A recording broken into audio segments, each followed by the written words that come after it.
네, 강프로입니다. 두산에너빌리티 볼게요. 자, 두산에너빌리티 오늘 4.7% 떨어졌습니다. 근데 이게 장 끝나고 떨어졌어요. 장 끝나고. 장 중에는 괜찮았거든요. 근데 기사가 딱 나오면서 오후 6시, 18시 이후에 하락폭을 강하게 키웠고 한 8%까지 떨어졌다가 다시 올라왔어요. 그래갖고 대략 한 5% 전후에서 마감이 됐다. 체코 원전 관련된 내용 플러스 웨스팅하우스와의 계약건, 그렇죠. 로열티 지급건과 관련된 내용입니다. 내용 한번 보시죠. 어떤 상황이 벌어졌는지. 이 내용입니다. 요약해가지고 이야기 드릴 건데 여기는 제목만 딱 보시면 돼요. 윤석열 대통령 무리수에 K원전 50년 족쇄에 걸렸다. 미국의 원전 한 기당 1조 원을 거의 보장하는 9천억 정도 되는 것 같더라고요. 이런 부분이 발생했다. 그렇죠. 로열티를 지급하는 거. 자, 이 밑에 여러 가지 내용들이 있는데 복잡하니까 그냥 싹 다 빼고요. 내용 정리해 드릴게요. 가장 중요한 내용입니다. 자, 이 내용입니다. 윤석열 정부가 체코 원전 수주를 위해서 웨스팅하우스와 불평등 계약을 체결했다. 한 기당 1조 원 정도의 금액을 지급 보장한다. 로열티 이야기고요. 그리고 한국의 독자 원전 기술 수출이 50년간 웨스팅하우스의 사전 검증을 받아야 하는 조항이 포함되어 있다. 웨스팅하우스의 허락 없이는 앞으로 수출이 안 된다는 거죠. 그리고 이로 인해서 한국 원전 산업의 주권 침해와 장기적 계약 우려가 제기된다. 이런 내용인데, 자, 결론부터 말씀드릴게요. 내용 자체는 아주 안 좋아요. 주식시장이 올라가는 건 미래에 앞으로 성장할 수 있는 내용을 담보해서 시세를 땡기는 거거든요. 예를 들어서 그래요. 두산에너빌리티 같은 경우에 그쵸, 신고가를 갔어요. 근데 신고가를 가는 데 있어서 실적이 좋아진 게 있나요? 없습니다. 그리고 대략 2에서 3만 원 정도까지 봤을 때 그냥 2만 원으로 잡을게요. 여기서 쭉 올라가서 7만 원까지 올라왔다고요. 이것도 그냥 뺄게요. 6만 원이라고 칠게요. 그럼 얼마입니까 이거 지금? 3배 정도 올라왔잖아요. 그럼 이 정도 주가가 올라왔는데 시가총액이 한 40조 원 전후가 된 겁니다. 고가까지 따지면 한 50조 원 전후가 되겠죠. 이 정도까지 올라왔는데 실적이 좋아졌나요? 안 올라왔다고요. 여기서 그냥 딱 올라오기 전 신고가 정도의 상황에서 시가총액 얼마예요? 15조 정도 됐다고요. 그러면 지금 한 45조 정도 치고 쭉 올라가면 어때요? 한 30조 정도의 평가치가 늘어났잖아요. 이렇게 평가치가 늘어났는데 실적이 좋아졌냐고요? 안 좋아졌다고요. 그러면 이래서 나쁜 게 아니라 주식시장 움직임이 원래 그렇다고요. 제가 극단적인 비교를 하나 해드릴게요. 알테오젠의 시가총액은요. 여기 보시면 23조 원입니다.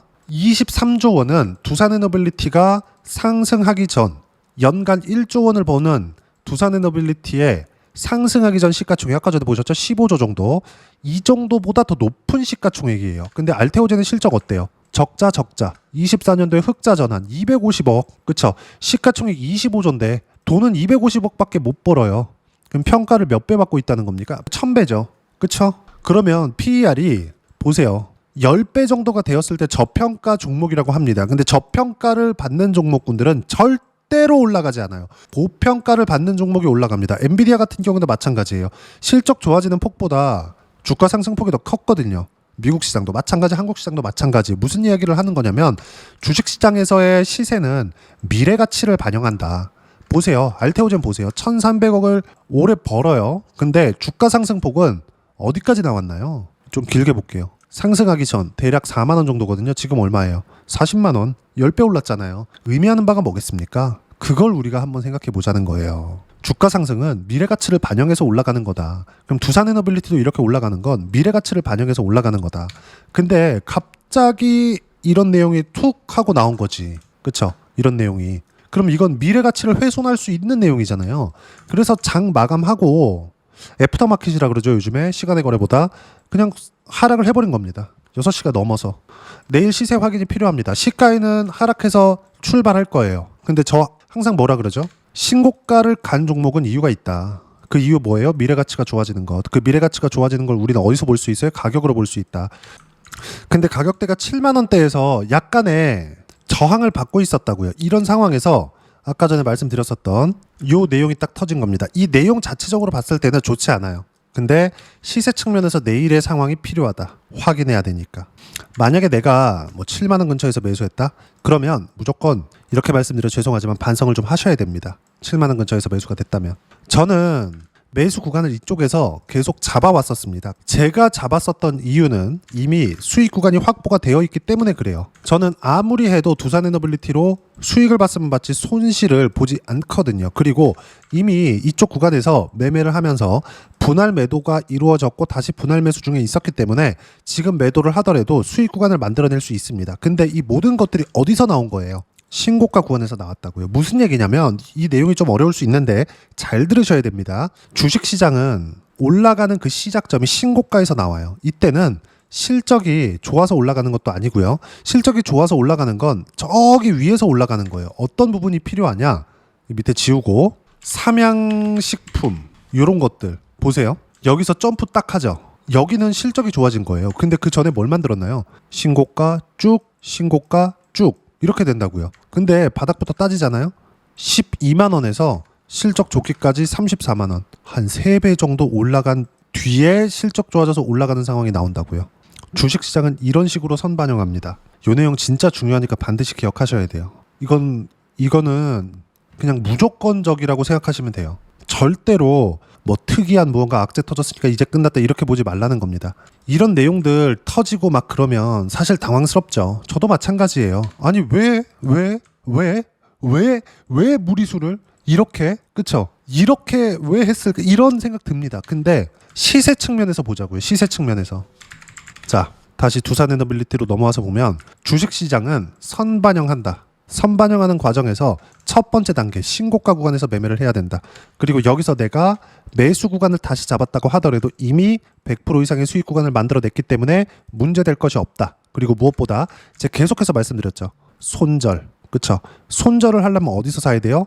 고가에서. 내가 주가가 쭉 내려가. 근데 추세를 타고 내려가는 종목들이 있습니다. 예를 들어서 에코프로나 이런 종목군들인데 어떻습니까? 에코프로 23년도에 에코프로 2차전지 하면서 얼마나 난리가 났었나요? 근데 23년도 7월 달에 딱 30만 원 고가를 딱 찍고 나서 쭉 빠지기 시작하더니 올라오지도 않아. 30만 원짜리가 3만 7천 원까지 빠졌어요. 올라오지도 않아요.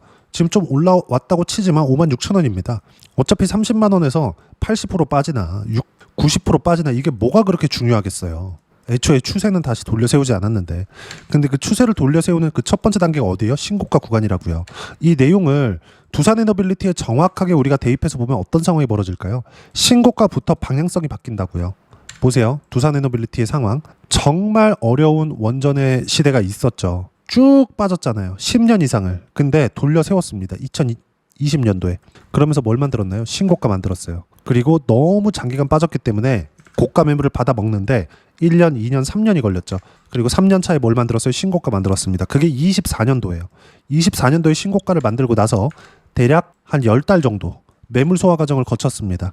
그게 요 구간이에요. 그쵸? 그리고 나서 신고가, 관세 관련된 문제, 다시 반등, 신고가 돌파, 상승세 7만 원. 그리고 여기서 체코 원전에 대한 부분, 그리고 앞으로 원전 수출에 대한 부분에서 웨스팅하우스 쪽으로 무언가 줘야 된다. 로열티를 줘야 된다. 앞으로 한국 원전은 아무리 짓더라도 돈이 안 남는다. 요런 구간들이 만들어지면서 한 5% 정도 떨어진 건데 이것도 내일 확인해야 된다고요. 근데 내일 확인하는 과정에서 우리가 치고받고가 필요할 수 있다.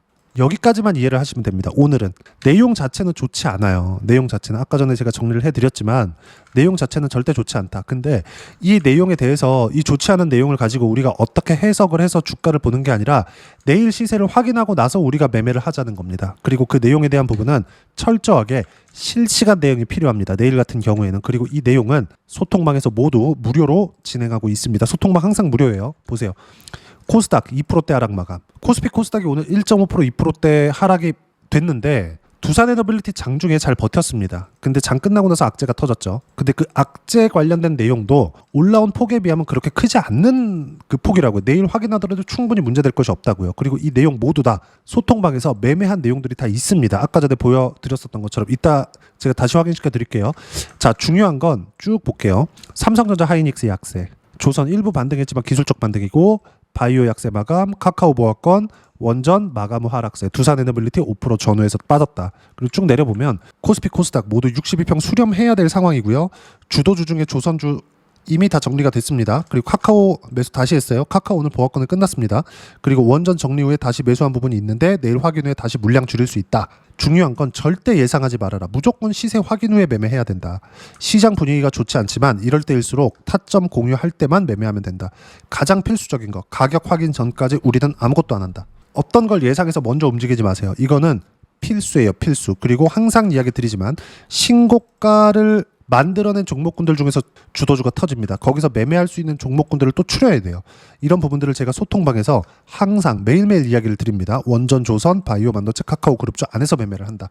원전주 62평 어떤 방식으로든 만났어야 됐습니다. 근데 내일 확인하고 매매 구간 나올 겁니다. 그 구간에서 모두 무료로 공유를 해드리고 있으니까 구독과 좋아요 눌러주시면 무료 입장 가능하고요. 댓글도 하나씩 달아주시고 입장 링크는 여기 010-8713-1916으로 구독이라고 문자 보내주시면 소통방 입장 링크 순차적으로 공유를 해드리도록 하겠습니다. 자, 그러면 소통방에서 진행하고 있는 내용, 아무리 악재가 나오더라도 수익 구간이 나오는 종목들이 있습니다. 그게 뭐예요? 신고가 종목이에요. 신고가 종목. 그 부분 정확하게 어떻게 매매했는지 보면 알 수 있겠죠. 두산에너빌리티 제가 조회를 눌러가면서 보여드릴게요. 이건 조작이 안 됩니다. 자, 내용 보시면 언제 샀나요? 신고가. 그리고 여기서도 마찬가지죠. 매도, 매수.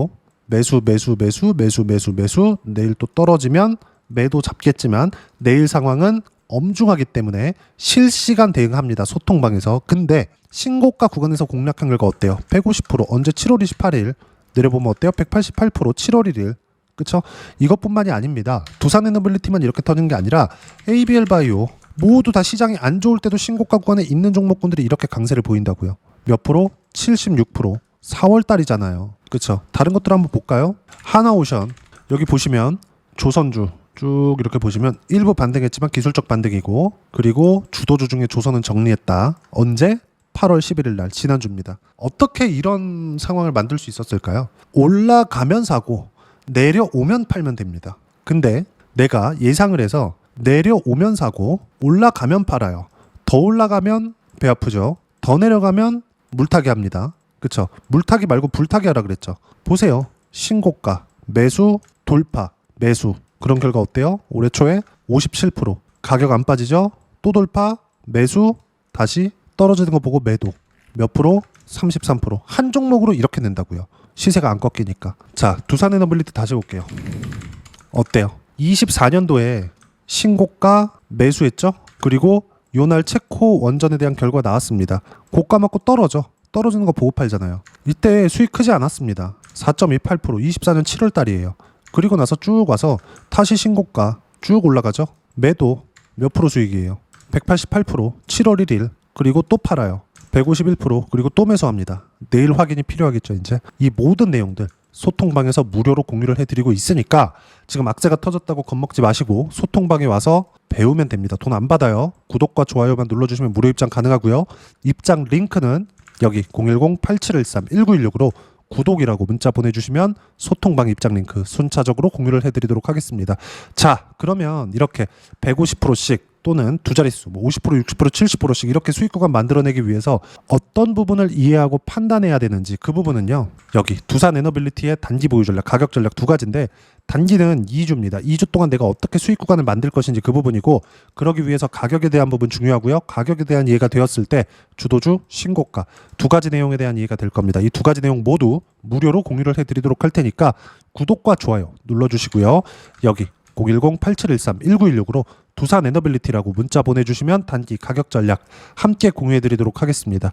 자, 시장 어렵죠. 그냥 갔으면 좋겠는데 한 번씩 이렇게 터집니다. 아무리 악재가 있더라도 기회 준다. 근데 그 기회를 소통방에서 무료로 공유를 하고요.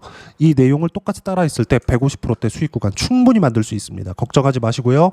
소통방에 와서 배우시고, 소통방은 무료로 진행하고 있으니까 구독과 좋아요 눌러주시고 여기 입장 방법 확인해서 들어오시면 됩니다. 제가 링크를 보내드려야 돼서 그래요. 그리고 무엇보다도 두산에너빌리티와 함께 이번 시장 조정 구간에 어떤 종목을 잡아야 되는지 주도주 중에 제가 딱 한 종목만 준비를 해놨으니까 영상 끝까지 시청하시고요. 모든 분들이 성공 투자하셨으면 참 좋겠습니다. 네, 주식 투자를 할 때 항상 체크해야 될 부분이 있습니다. 자, 제가 영상 초반부에도 이야기를 드렸지만 항상 주식 투자에서의 시세, 즉 주식 시세는 가격이 먼저 반영한다는 점입니다. 자, 어떤 호재나 악재를 찾으실 텐데 그런 호재나 악재를 찾아서 우리가 매수와 매도를 반복했을 경우에는 주식 시세가 올라가는 과정에서 꼭 내 것만 털리고 올라가는 경우가 비일비재했을 겁니다. 제가 매매를 했었던 종목군들 중에서 어떤 식으로 시세가 진행되고 연결이 되기 시작했었는지 그 부분에 대해서 한번 체크를 해보고 넘어가도록 하겠습니다. 자, 제가 먼저 조회를 눌러서 이야기를 드릴 텐데 이렇게 조회를 눌러서 먼저 보여드리는 건 조작이 불가능하다는 걸 먼저 보여드리는 거고요. 자, 내용 한번 보겠습니다. 자, 재룡산업 시세 구간, 올라가는 구간 확인하고 나서 매매를 한 경우에 34%대 수익 구간.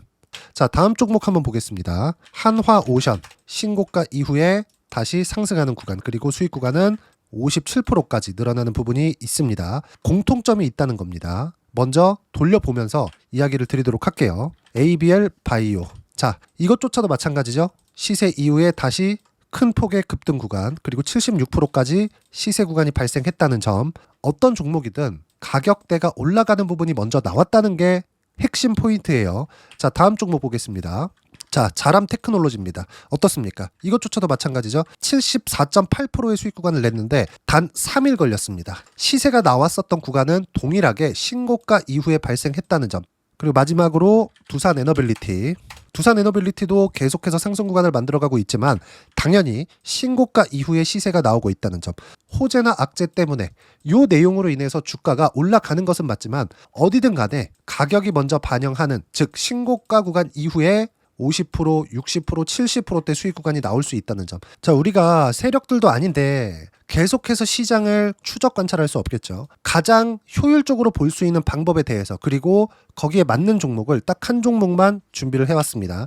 자, 첫 번째 주도주 공유에 대한 부분인데 수익률 기대치는 15에서 30% 안쪽으로 잡는다. 물론 추가적으로 상승할 수도 있겠지만 허황되게 200% 올라간다, 300% 올라간다, 이렇게 보기 위해서는 우리가 충분한 시간 투자가 필요합니다. 하지만 우리가 정작 조정이 오기 전에 안정적으로 보유할 수 있는 그 시간은 길어봤자 2주 안에 끝내야 되는데 그 안에 나올 수 있는, 조정 구간까지 포함해서 나올 수 있는 수익률 기대치는 15에서 30%가 적당하고 시장에 도움이 있었을 때 추가적으로 상승을 하는 겁니다. 자, 그러면 이 세 가지 조건을 만족해야 됩니다. 자, 첫 번째, 직전 3개월 가장 강했었던 업종. 아까 전에 말씀드렸죠? 신고가 구간에 있었던 종목군들이라는 점. 자, 그리고 3개년 연속 순이익, 즉 단기 순이익 전망치가 증가하는 거지 실제 실적이 좋아지면 주가는 이미 높은 위치에 있는 겁니다. 단순히 가격이 올라갔다고 해서 높은 위치에 있다는 게 아닙니다. 무슨 얘기냐? 실적이 올라간 만큼 주가가 그만큼 올라와 있다면 그건 비싼 주식이 되겠죠. 앞으로 나올 수 있는 예상치에 대한 실적보다 주가가 더 낮은 위치에 있어야 돼요. 하지만 가격이 올라가는 건 다른 거다. 그래서 전망치가 증가한 종목을 찾자. 자, 그리고 가장 중요한 점. 올라가려면 돈이 필요하겠죠. 즉 매집봉이 들어와서 가격대를 올리고 외국인이나 기관들, 즉 세력들의 미친 매집 구간을 확인을 해야 된다. 자, 그럼 어떤 종목이냐? 제가 이렇게 준비를 해왔고요. 자, 주도주 공유. 아까 전에 말씀드렸죠. 15에서 30% 2주 안에 낼 수 있는 수익률에 대한 기대치입니다. 자, 그리고 이렇게 준비해온 종목에 대한 부분은 자, 폭등 전에 꾸준하게 매집 구간이 발생했다는 점, 그리고 상승하는 구간에서도 계속해서 거래 대금이 늘어나고 있었다는 점, 그리고 직전 3개월 내 신고가 돌파 종목. 그쵸? 분명히 시장이 어떤 상황이든 간에 주가가 올라가는 상황이 나와야 되고 올라가는 과정 안에서 반드시 거래 대금은 늘어날 수밖에 없습니다. 자, 그리고 지금 현재 시세가 나오기 전 마지막 매수 기회 구간에 있습니다. 여기서 가장 중요한 건 올라가는 구간에서 거래가 늘어난 거 보이죠? 그리고 옆에 제가 세력들의 매수세를 체크한 내용을 보시면 올라가는 구간별로 거래 대금이 늘지만 올라갈 때 외국인과 기관의 매수세가 지속적으로 들어왔다는 점. 이 구간에서 제가 종목만 드릴 수도 있겠지만 어떤 식으로 타점을 잡고 매매를 해야 되는지 소통방에서 함께 진행을 하고 있고요. 소통방은 모두 무료로 진행하고 있습니다. 물론 종목만도 따로 드리겠지만 등락하는 과정에서 어떻게 타점을 잡아야 되는지 그런 부분 소통방에서 진행하고 있으니까 여기 010-8713-1916으로 주도주 라고 문자를 보내주시면 제가 강프로의 소통방도 함께 초대를 해드리면서 지금 2주 안에 15에서 30% 수익률에 기대되는 주도주를 공유해드리도록 하겠습니다. 자, 항상 어려운 주식시장이지만 제가 준비한 이 종목 받아가셔서 모든 분들이 큰 수익 내셨으면 좋겠습니다.